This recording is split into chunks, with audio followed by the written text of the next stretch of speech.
My particular interest is happiness economics. If I make people happier, will they become more productive?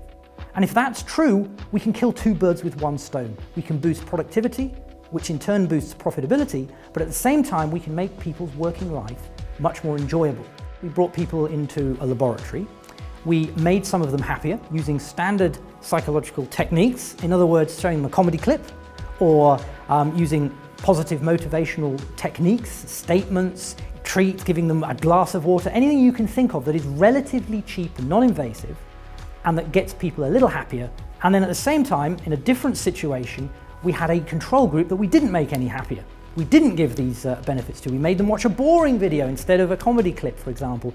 We get them to undertake the same simulated work-style tasks, and what we found was that those who were made happier became significantly more productive. And they did so at very little extra cost to the simulated employer. We also looked at the field. We looked at the real world. And we got individuals who had suffered recent bereavement, recent family illness, for example. We got them to undertake these sorts of tasks. What we found is that even 5 years after a family bereavement, people's productivity was statistically significantly lower.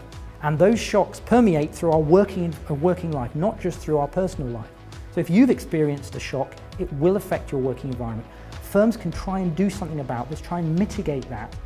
And it's in their own self-interest to do so, not just in your interest. Even something as trivial as providing a coffee machine, providing a nicer environment, a more pleasant environment, which could be quite a cheap thing to introduce. Caring about your workers, caring about what happens to them in their outside life might boost productivity, which in turn boosts profitability.